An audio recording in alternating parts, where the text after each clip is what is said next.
Okay.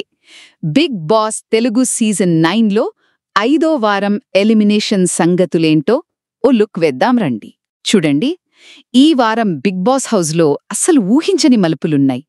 Double elimination అని చెప్పటం, అటు హోస్ట్ నాగార్జున గారు కొన్ని కీలక వ్యాఖ్యలు చేయటంతో వాతావరణం భలే వేడెక్కింది.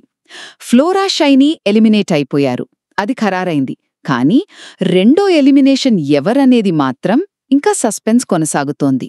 సరే, విషయంలోకొస్తే మొదటిది ఫ్లోరా, షైనీ ఎలిమినేషన్. ఇది కొంతవరకు ఊహించిందే అనుకోవచ్చు, ఎందుకంటే ఓట్లు చాలా తక్కువొచ్చాయి. పైగా వరుసగా 2 వారాలు నామినేషన్లలో ఉంది. బహుశా బిగ్ బాస్ టీం కూడా పంపించేయాలని ఫిక్స్ అయ్యారేమో. దానికి తోడు సంచాలక్క అంటే టాస్కులో నిర్ణయాలు తీసుకునే కోఆర్డినేటర్ అన్నమాట. ఆ రోల్లో ఆమె తీసుకున్న కొన్ని నిర్ణయాలు వివాదాస్పదమయ్యాయి. ఇంకా షోకి పెద్దగా కంటెంట్ కూడా ఇవ్వట్లేదనే ఫీలింగ్ కూడా ఉంది.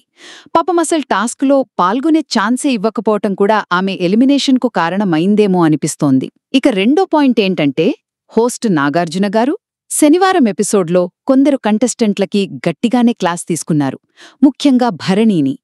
ఏంటి, ఆట కంటే బంధాలకే ఎక్కువ ఇంపార్టెన్స్ ఇస్తున్నావు? శ్రీజా విషయంలో మరీ పక్షపాతంగా ఉంటున్నావు అని సూటిగా అడిగేశారు. అలాగే టాస్కుల్లో పెద్ద యాక్టివ్గా ఉండట్లేదని తనుజను కూడా ప్రశ్నించారు.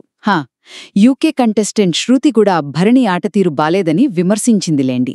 ఇక చివరిగా ఈ వారం డబుల్ ఎలిమినేషన్ కదా, ఫ్లోరా వెళ్ళిపోయింది. మరి రెండో వికెట్ ఎవరిది? అదే ఇప్పుడు పెద్ద సస్పెన్స్. రీతూ చౌదరి గాని లేదంటే డీమాన్ పవన్ గాని డేంజర్ జోన్లో ఉన్నారని గట్టిగా టాక్ నడుస్తోంది. అయితే ఇమ్మాన్యుయల్ దగ్గర ఓ అస్త్రముంది, అంటే ఒక స్పెషల్ పవర్ లాంటిది.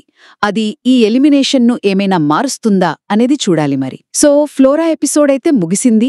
ఇప్పుడు అందరి చూపు ఆ రెండో ఎలిమినేషన్ వైపే ఉంది.